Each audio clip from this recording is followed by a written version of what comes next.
Bonjour à tous, donc aujourd'hui on va voir ensemble les péricardites aigus et chroniques. Donc on va commencer par les péricardites aigus.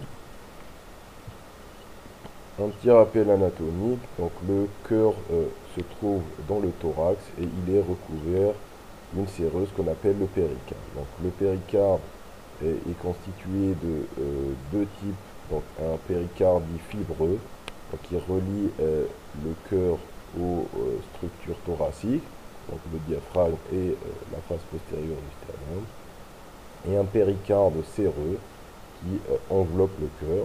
Donc il est constitué de deux couches, donc un péricarde dit pariétal et un péricarde dit viscéral qui entoure le cœur. Donc c'est ce péricarde qui nous intéresse parce qu'il est à l'origine des péricardites aigus. Donc c'est son inflammation qui génère ou qui est à l'origine de la péricardite aiguë.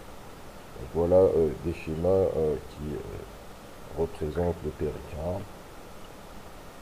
Donc on l'a déjà dit, donc c'est quoi une péricardite? Ben, c'est une inflammation aiguë du péricarde, donc avec ou sans épanchement péricardique. Donc, pour ce qui est des définitions, donc on parle d'une péricardite aiguë donc lorsque c'est un nouvel épisode. Donc on parle d'une péricardite incessante lorsque les symptômes durent au-delà d'un mois et demi sans rémission. Donc on parle d'une récurrence lorsque on a une péricardite aiguë qui récidive après un mois et demi de rémission. On parle d'une péricardite chronique lorsque les symptômes durent plus de 3 mois. Donc je répète, donc, péricardite aiguë, donc nouveau début. Donc incessante lorsque les symptômes persistent sans interruption au-delà d'un mois, un mois et demi. Donc une récurrence lorsque le patient a eu une péricardite, donc il a été guéri, on va dire, et qui fait une rechute au-delà d'un mois, un mois et demi. Et on parle de chronicité lorsque les symptômes durent plus de 3 mois. Donc sur le plan anatomopathologique, on distingue deux types de péricardites. Les péricardites sèches, donc sans effusion ou sans épanchement péricardique, et les péricardites avec épanchement. Donc le degré d'épanchement varie d'une petite à une grande abondance. Et la nature du liquide donc, diffère en fonction des étiologies. Donc le liquide peut être jaune citrin, hémorragique, sérohématique ou purulent, comme il peut être libre dans la cavité péricardique ou bien cloisonné. Donc cliniquement, comment ça se traduit? Donc ça se traduit essentiellement, donc c'est le maître symptôme, par une douleur thoracique rétrosternale. Donc quelles sont les caractéristiques de cette douleur? Donc c'est une douleur le plus souvent aiguë, donc qui augmente à l'inspiration et qui est soulagée par la position penchée en avant et les anti-inflammatoires. Donc cette douleur peut être associée à d'autres signes, donc de la dyspnée ou des signes de compression médiastinaux, donc OK, dysphagie. Et cela témoigne le plus souvent de l'abondance de l'épanchement péricardique. Donc pour ce qui est des signes généraux, donc on peut retrouver des signes généraux en général en rapport avec l'étiologie de la péricardite, donc de la fièvre, des arthralgies ou bien des amaigrissements, des sueurs dans certaines étiologies gastriques. Donc sur le plan de l'examen physique, donc, le maître signe c'est le frottement péricardique, donc, qui est pathognomonique. Donc c'est un bruit systolo-diastolique, mésocardiaque et qui a une tonalité bien particulière. Donc il est rude, râpeux, dit en craquement de cuir. Donc je répète, donc frottement péricardique, c'est un bruit systolo-diastolique qui a une tonalité, un timbre particulier, donc râpeux, en craquement de cuir, donc pour une sorte de frottement. Donc on peut trouver aussi des assourdissements des bruits du cœur lorsque les épanchements sont de grande abondance. Donc en extracardiaque, donc il faut rechercher impérativement les signes de mauvaise tolérance, donc prendre le pouls du patient et sa pression artérielle, voir s'il y a des signes d'insuffisance cardiaque droite, donc hépatomégalie et turgescence des veines jugulaires, et en plus rechercher des arguments d'orientation vers une étiologie, donc soit examiner le patient de la tête aux pieds, appareil par appareil. Donc sur le plan électrocardiographique, donc, les signes ECG sont fréquents. Donc l'évolution se fait en 4 stades. Donc le premier stade, donc pour les premières 24 heures, donc on note un sus-décalage du segment ST concave vers le haut. Donc ce sus-décalage n'est pas systématisé, c'est-à-dire il est diffus et ne correspond pas à un territoire donné. Donc, entre 24 et 48 heures, on note un retour du ST à la ligne isoélectrique avec un aplatissement des ondes T. Donc, entre 48 heures et une semaine, on note une inversion généralisée des ondes T. Puis, au-delà d'une semaine jusqu'à 2 mois, un retour à la normale de l'ECG. Donc on peut trouver d'autres anomalies à l'ECG, donc le sous-décalage du PR qui est assez évocateur, voire très évocateur de péricardite. On peut trouver des troubles du rythme supraventriculaire. Donc le microvoltage qui témoigne d'un épanchement de bande d'abondance. Donc qu'est-ce qu'un microvoltage? Donc c'est des QRS qui sont inférieurs à 5 millimètres. Donc l'alternance électrique. Donc c'est des complexes QRS qui vont changer de taille et ceci, là aussi, témoigne encore une fois d'une abondance de l'épanchement. Donc, à la fin, on peut trouver des ECG normaux. Ceci n'exclut pas le diagnostic de péricardite. Donc, voilà les phases ECG. Donc, vous avez ici un sus-décalage du segment ST concave et diffus avec un sous-décalage du PR. Donc ensuite, entre 24 et 48 heures, donc retour du segment ST à la ligne de base, ou à la ligne isoélectrique, et aplatissement de l'enveloppé. Donc au-delà de 48 heures jusqu'à une semaine, donc négativation des entrées, puis retour à la normale de l'ECG. Donc sur la radiographie thoracique de face, donc le plus souvent elle est normale, mais quand l'épanchement péricardique est de grande abondance, on va avoir une cardiomégalie avec un aspect dit en carafe, donc voilà, et un effacement des bords du cœur. Donc ceci témoigne d'un épanchement de grande abondance. Donc l'échocardiographie, donc c'est l'examen clé. Donc, il affirme l'épanchement, apprécie son abondance, dépiste des signes de mauvaise tolérance hémodynamique avant que l'état clinique ne se détériore, donc guide une éventuelle ponction péricardique et sert aussi dans le suivi puisqu'il permet de voir l'évolution de l'épanchement sous traitement et parfois il nous aide aussi dans la démarche étiologique. Donc voilà une coupe 4 cavités, donc apicale 4 cavités, qui retrouve un épanchement péricardique de grande abondance, avec là vous noterez donc une inversion du toit de Boudet qui est des signes avant-coureurs ou des signes de pré-temporaux. Donc le bilan, donc il faut demander un bilan de façon systématique. Donc la formule peut retrouver une hyperleucocytose, donc une accélération de la l'AVS, donc, et une augmentation de la CRP. Donc faire une demande de troponine pour voir s'il y a une inflammation myocardique associée. Donc une augmentation des troponines témoigne d'une atteinte associée du myocarde, et dans ce cas-là on parle de péricardite. Et le reste du bilan est demandé selon l'orientation étiologique. Donc pas de façon systématique, mais en fonction des signes qu'on retrouve à l'examen clinique. Donc voilà, donc une fois qu'on a examiné notre patient, qu'on a demandé un minimum de bilan, donc une formule, une VS, une CRP, un ECG et une écho-cœur, donc on a tous les éléments pour pouvoir parler, c'est-à-dire en gros poser le diagnostic de péricardite ou exclure ce diagnostic.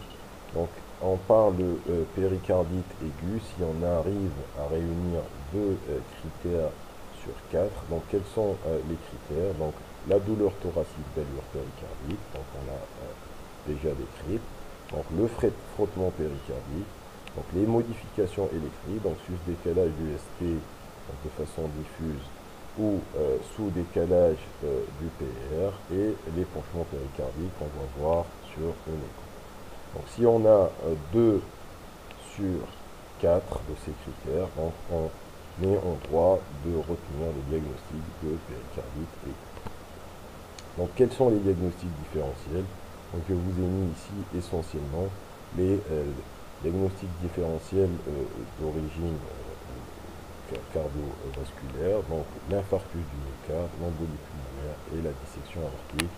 Donc il faut connaître les caractéristiques cliniques et paracliniques de ces diagnostics justement pour pouvoir faire la part des choses. Les étiologies, donc elles sont diverses et variées. Donc voilà, il n'est pas question de retenir toutes ces étiologies. Donc, elles sont essentiellement d'origine infectieuse, donc virale, bactérienne, fongique ou parasitaire. Donc, vous avez aussi le chapitre des maladies auto-immunes, donc les néoplasies, les causes métaboliques, donc les causes traumatiques post-radiques ou post-infarctus, donc les causes médicamenteuses et autres.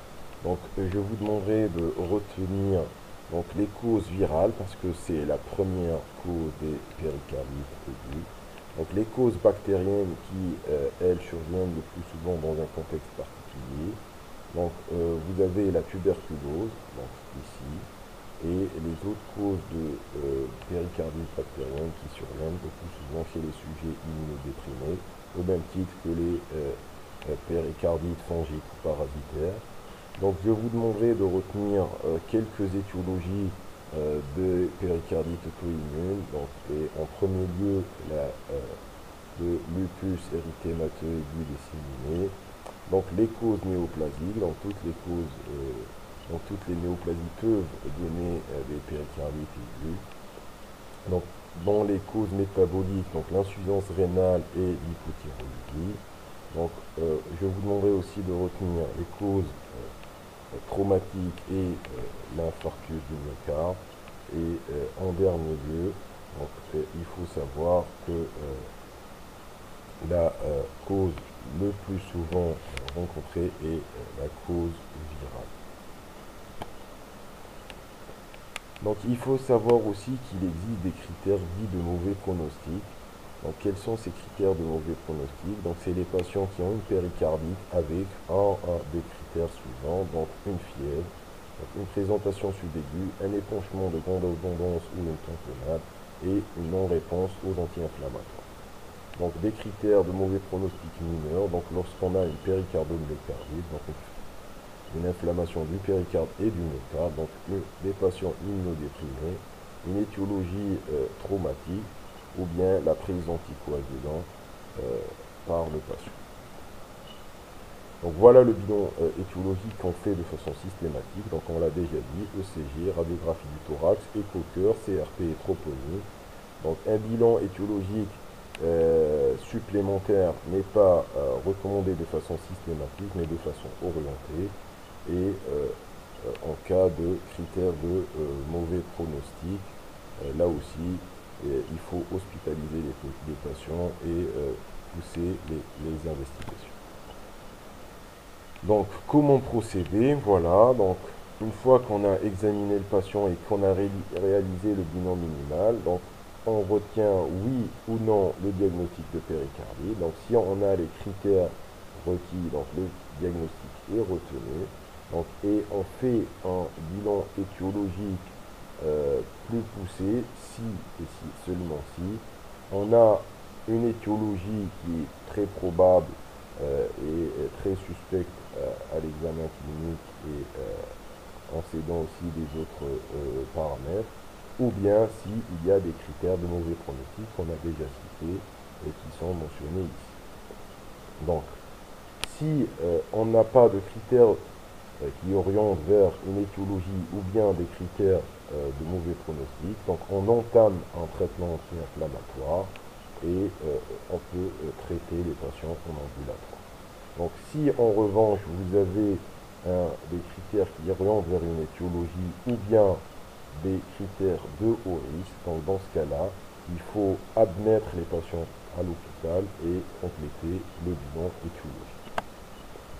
Donc le pronostic, donc il faut savoir que le pronostic des péricardites aigus est le plus souvent bon et favorable. Donc quelles sont les complications qui peuvent survenir? Donc la tamponnade, donc elle survient rarement donc, dans les péricardites aigus idiopathiques ou virales, donc c'est souvent confondu, hein, et plutôt l'apanage des péricardites aigus néoplasiques ou bactériens. Donc, et le deuxième risque étant le risque de développer une constriction. Donc ce risque est très faible pour les péricardites aigus et il est en revanche très élevé quand l'origine de la péricardite est une origine bactérienne. Donc on a une évolution vers une constriction de 20 à 30% des cas. Donc un mot sur la tamponnade. Donc c'est quoi une tamponnade? Donc une tamponnade c'est une adiastolie aiguë qui veut dire clairement une gêne, voire une absence de remplissage des cavités cardiaques. Pourquoi? Tout simplement parce que le liquide qui est dans la cavité péricardique va gêner le remplissage du cœur. Donc la tamponnade est une urgence qui engage le pronostic vital. Donc le diagnostic est très simple. Donc c'est des patients qui vont arriver aux urgences avec une altération hémodynamique, donc des tensions basses, des pouls filants, donc avec une dyspnée, donc, et un tableau d'insuffisance cardiaque droite, c'est-à-dire des veines jugulaires turgescentes et une hépatomégalie. Donc un ECG retrouvera des ondes QRS microvoltées et l'écho-cœur, donc qui est l'examen clé, va retrouver un épanchement péricardique de grande abondance avec des signes de tamponnade. Le traitement qui s'impose, c'est la ponction péricardique à chaque fois que possible, voire un drainage chirurgical quand on ne peut pas ponctionner le liquide pour une raison ou pour une autre. Donc voilà schématiquement la ponction péricardique. Donc le patient est en position demi-assise et on fait une ponction sous-xiphoïdienne, sous anesthésie locale. Donc une fois qu'on est dans la cavité péricardique, donc on met des sondes ou des drains pour drainer la cavité. Donc la prise en charge, donc hospitalisation quand il y a des critères mineurs ou majeurs de mauvais pronostic. Donc restriction d'activité physique jusqu'à guérison.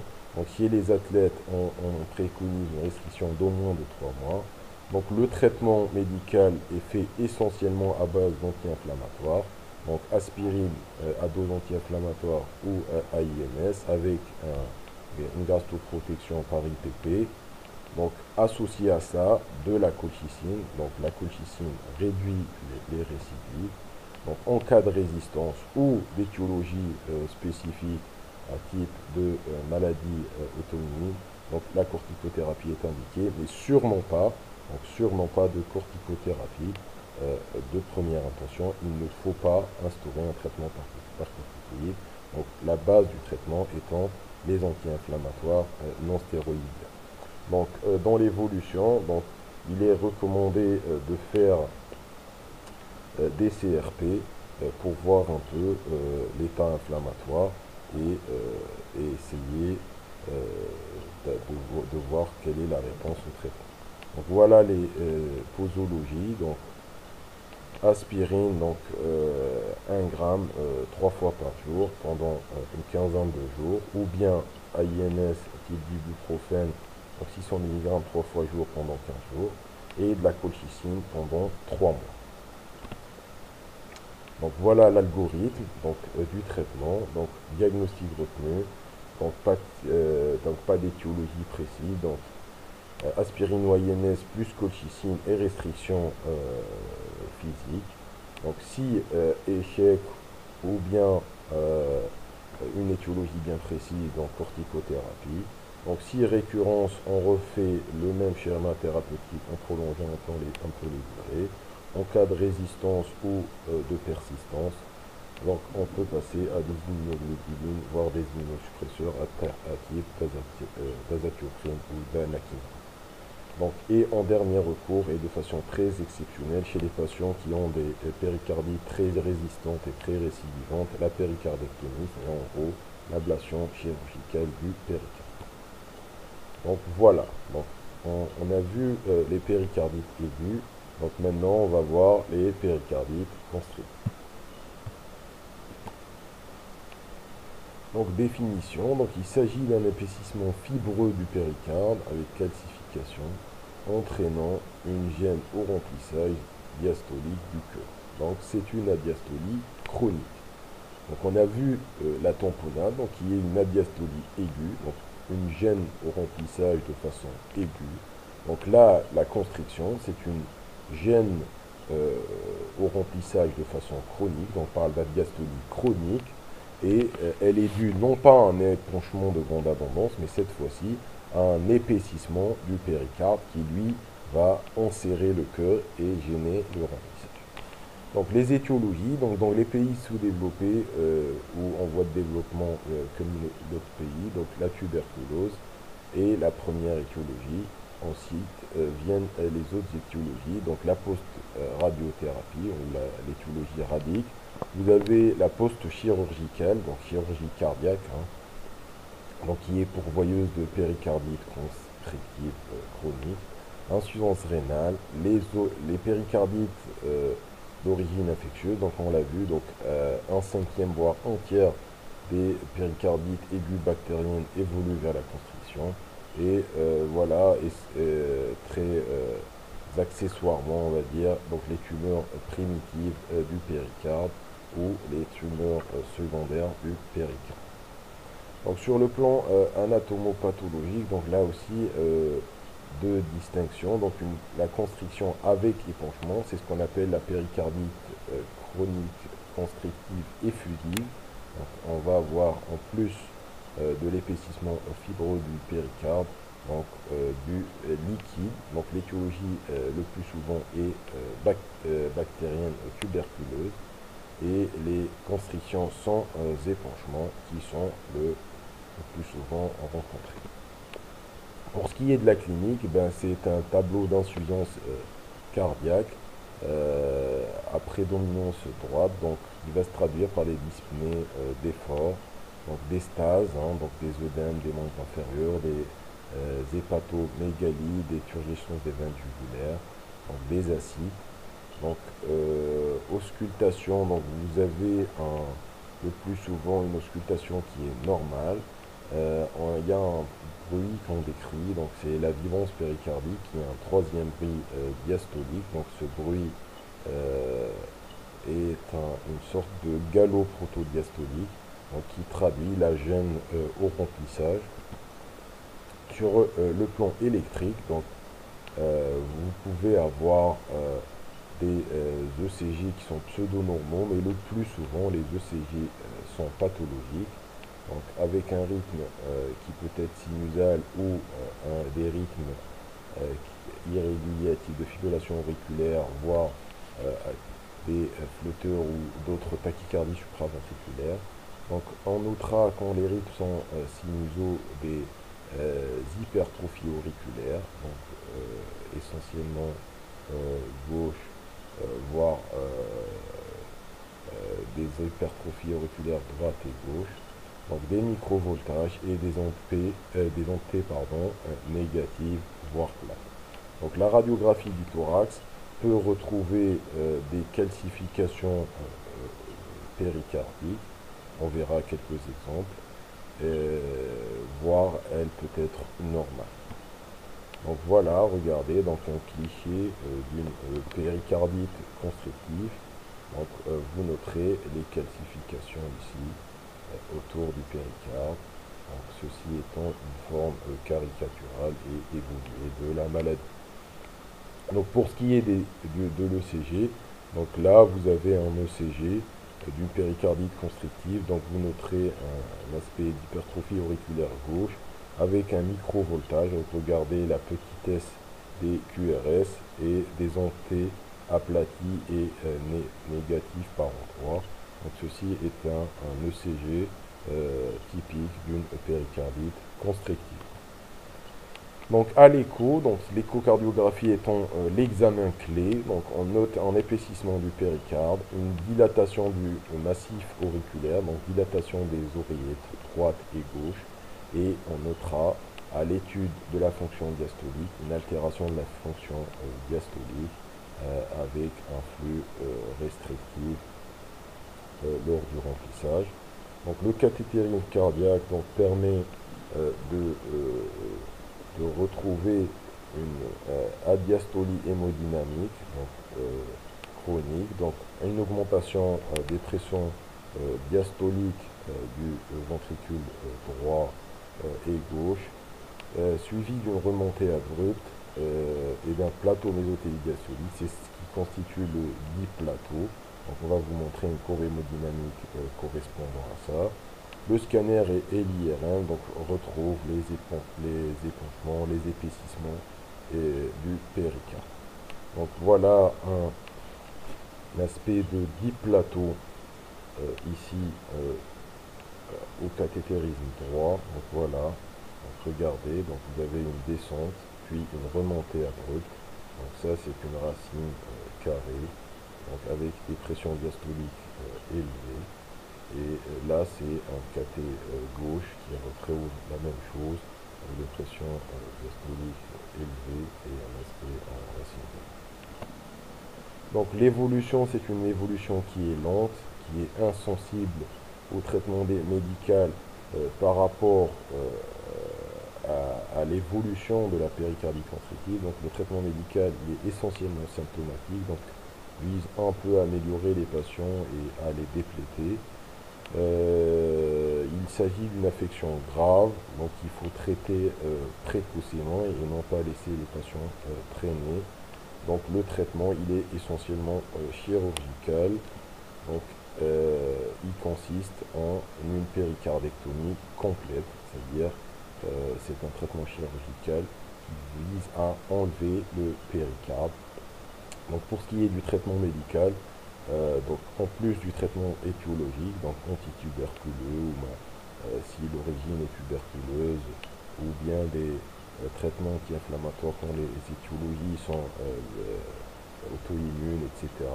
Donc c'est essentiellement un traitement symptomatique de l'insuffisance cardiaque, donc des diurétiques pour la majeure partie des patients. Et ce traitement vient, si je puis dire, en appoint de la chirurgie qui reste le traitement réel et efficace chez ces patients. Et je vous remercie pour votre attention.